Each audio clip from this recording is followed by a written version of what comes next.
Today, pag-usapan natin kung totoo ba yung mga naiisip natin, naririnig, o nababasa tungkol sa mga Egyptians or sa Egypt. Ang una niyan, kung totoo ba na marami kong mag-asawang mga Egyptian na lalaki? Hindi po. Hindi po yan totoo. Sa katunayan, less than 1% lang ang gumagawa niyan. Kahit na allowed sa mga Muslim na lalaki ang mag-asawa ng hanggang 4, ayaw nilang gawin yun dahil sa maraming dahilan. Una nilang dahilan, hindi nila kaya ang magbigay ng pantay-pantay na pagmamahal, ng rights, ng oras sa 4. O kahit na 2 lang ang asawa nila. Tandaan ninyo, pag nag-asawa sila ng 2, 3, 4, kailangan nilang pantay-pantayin ang lahat ng binibigay nila, atensyon, oras, pagmamahal. Naniniwala sila, syempre, bilang tao, mahirap naman talagang magbigay ng pantay-pantay na pagmamahal, pantay-pantay na oras, pantay-pantay na financial aid sa lahat ng minamahal natin. Kahit na nga siguro mga magulang, may mga paborito, may mga pinapanigan, may mga mas gusto sa mga anak nila. Ganon din tayo pag nagmahal tayo. Sino ba namang nagmahal ng 2, pantay ang pagmamahal?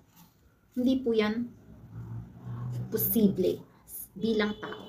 Sa Quran, nakalagay doon, kung hindi mo kayang magbigay ng pantay-pantay, huwag mong gawin. Ayun ang nakalagay sa Quran. Okay? Ayan ang una. Dahilan. Pangalawa, naniniwala sila na kapag marami ang asawa ng lalaki, nawawala ang justice sa babae. Siyempre nga naman, kapag hindi mo na ibigay ang pantay-pantay, yung less ang kawawa. Nawawala yung mga karapatan ng mga kababaihan kapag hindi na ibigay sa kanila ng mga asawa nila ang rights nila. Okay? So, justice. Pangatlo, naniniwala sila na ang mga lalaki na marami kong mag-asawa hindi nakakapag-raise ng magandang pamilya. Siyempre, nandiyan lagi ang conflict. Kulang ka sa oras din. Kulang ka sa atensyon. Kulang ka sa focus. Kapag nagkaroon ka pa ng mga anak, kailangan mo ng oras sa mga anak mo. Siyempre, kailangan mo rin bigyan ng oras yung asawa mo. So, paano nga naman? Diba?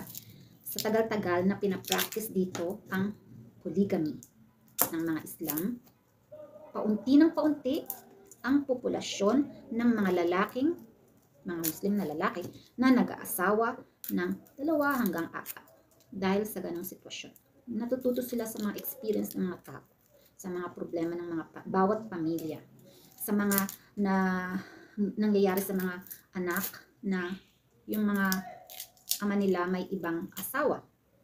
So, paunti sila ng paunti hanggang sa ganitong panahon. Less than 1% na lang. So, hindi po totoo na maraming mag-asawang mga Egyptians. Kapag may nagsabi sa inyo na gusto kayong maging pangalawang asawa, at iniisip ninyo, normal lang yan sa Egypt. Hindi po normal yan sa Egypt. Pag tumira kayo dito sa Egypt, malalaman ninyo na yung mga pangalawang asawa, hindi masyadong ino-honor ng community. Hindi sila masyadong nire-respect. Talagang ang ina-accept nila na asawa ay yung nauna. Kaya kung gusto ninyong magkaroon ng normal na family life, pumili na lang kayo ng mga single. Marami namang mga single. Saka, syempre, hindi lang single. Pumili kayo ng mabuting single men. Hindi lang basta-basta single. Huwag kayong maniwala sa mga nagsasabi sa inyo na normal lang sa Egypt na mag-asawa sila ng 2, 3 kasi kayo rin. Marirealize ninyo at the end, maghiwalay lang kayo and it's not worth it. Lalong-lalo na sa mga lahi natin na masyado tayong mga silosa. Gusto natin ng attention palagi. Lagi tayong naikipag-away kapag may nararamdaman tayong kakaiba. Hindi tayo tatagal sa ganung sitwasyon. Ganung lifestyle, marriage life. So, huwag na kayong mag-try kasi at the end, sasayangin nyo lang yung panahon ninyo, yung nararamdaman ninyo, Yung, kung mag-spend kayo ng pera, marami kayong sasayangin. Go for a single man. Okay. Yung pangalawa, totoo ba na kailangan ninyong magpa-convert sa Islam bago kayo makapag-asawa ng Egyptian na Muslim? Kasi marami dyan, nung nasa UAE pa ako, no? Boyfriend, girlfriend pa lang sila. Okay? Nagpapa-convert na sila. For the sake of relationship. That's wrong. Wrong na wrong. Diba? Huwag kayong magko-convert kung hindi galing sa puso ninyo. Kung wala kayong tawag galing sa Diyos. Kasi, once na ginawa ninyo yun, dahil lang sa relasyon, dahil lang sa partner ninyo, God knows your intention. Diba? Kasi, yung mga nagpapa-convert just because of a person, hindi sila nagdadasal, hindi nila iniisip yung mga responsibility ng pagiging Muslim, at binibreak nila yung rules ng pagiging Muslim. Kaya naman nasabi ko na hindi totoo na kailangan maging Muslim. Ang mga Muslim kasi, pwede silang mag-asawa ng mga Muslim na lalaki, hindi yung mga Muslim na babae. Okay? Ang mga Muslim na babae, iba yung sitwasyon nila. Iba yung rules sa kanila. Yung mga Muslim na lalaki, pwede silang mag-asawa ng Christians, ng Jews. Okay? Yung mga naniniwala sa Supreme God. Siyempre, bago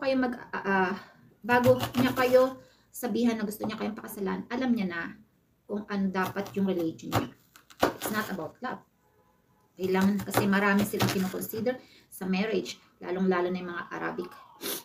Yung mga Arabic, they are motivated sa ugali, saka sa religion, hindi sa love. Mostly sa kanila.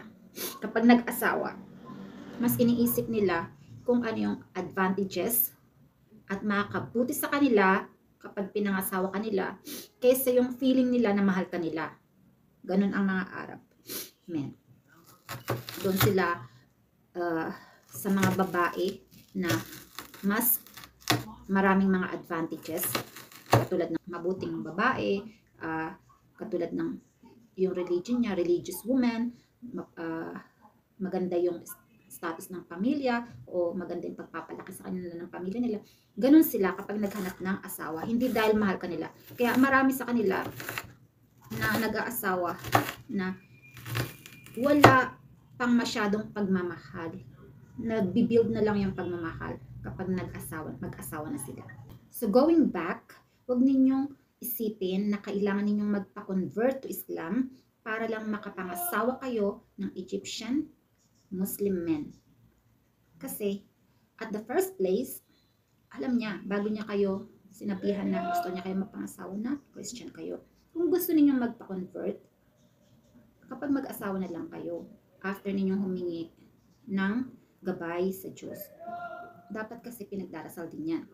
At responsibilidad ng lalaki na sabihin sa inyo, i-lead kayo sa tamang landas. Ayan ang natutunan ko sa asawa ko. Kasi tatanungin sila, nilid mo ba yung asawa mo? Anong ginawa mo sa asawa mo? Tatanungin sila ng Diyos. Anong ginawa mo sa asawa mo tungkol sa relihiyon? Bakit hindi mo siya nilid? So, i-open niya sa inyo. By the way, man is the head of the family. Siya talaga yung laging may boss sa pamilya. Dito sa Egypt, okay? Siyempre, may mga, hindi naman lahat. Pero, mostly talaga. Mostly ng mga lalaki dito should lead the family. So, ililid niya kayo kung saan kayo mas maganda, mas safe. Kung anong religion ang mas tama sa inyo. So, pag-usapan niya, i-open niya yung mind ninyo. Tapos, unti-unti, magde-decide kayo. At kailangan ninyong everyday magdasal whatever way, kung Christian way or Muslim way, kailangan ninyong hingiin sa Diyos. Nagabayan kayo sa mga bawat desisyon ninyo. Okay? So, hindi yan totoo na kailangan ninyong magpa-convert. Wrong. Wrong idea. At huwag kayong basta-basta magpapa-convert. It's a wrong move. dahil lang may boyfriend kayong Egyptian. Marami nga dyan napapakonvert, di ba? Tapos kapag naghiwalay na sila, babalik na naman sila, tatanggalin nila yung hijab nila. That's very wrong. That's very shameful. You're playing with yourself. You're making yourself fool. Akala ninyo, hindi alam ng Diyos yung ginagawa ninyo. Syempre, nakikita niya yung mga ginagawa ninyo. Kaya, siguro maraming mga hindi nagiging successful yung religion, kasi yung relationship, dahil pinaglalaroan rin nila yung religion.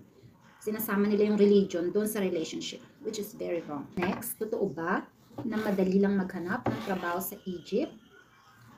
No. Hirap maghanap ng trabaho sa Egypt. Kasi maraming mga Egyptians na naghahanap ng trabaho. Siyempre, i-fill muna nila yung requirements ng company bago sila maghanap ng foreigner. Ganun kasi sa government. Kailangan na company na i-hire muna yung mga Egyptian bago sila maghanap ng ibang lahi. Kung hindi sila makakahanap ng Egyptian na skillful, saan sila maghahanap ng ibang lahi? Pero syempre marami na kasi ngayon mga Egyptian na skillful. Lalo-lalo na yung mga bagong graduate, no? Ang dami. So kaya, makakahanap ka ng trabaho, malamang, katulong, mataas ang sweldo dito ng mga Pilipinang katulong. Pero other positions, mahirap. Siguro makakapaghanap ka rin ng trabaho kapag sa online, pero kung nagre-require sila ng Arabic speaker, English-Arabic, diba? Marunong mo kasi tayo mag-English. Mahirap din. Kasi syempre, i-require nila na marunong ka mag-Arabic. Saka maraming mga Egyptians na magaling na rin mag-English ngayon. Kaya talagang hindi ganun kadali maghanap ng trabaho dito. Unless may sa bahay. Unless sa bahay, no? So next, totoo ba na pag pumunta ka sa Egypt, kailangan mo magdamit ng napakahaba o magtaklob ng mukha?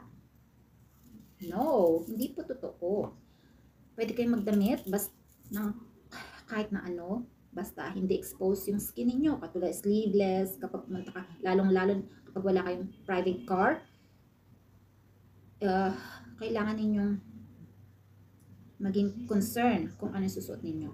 Hindi naman kailangan na mahaba, kahit na hanggang dito yung sleeve, o basta hindi hanging t-shirt, backless, sleeveless, or miniskirt. Kalimutan niyo yan dito sa Egypt. Pwede niyo yan suotin sa loob lang ng bahay ninyo or accommodation.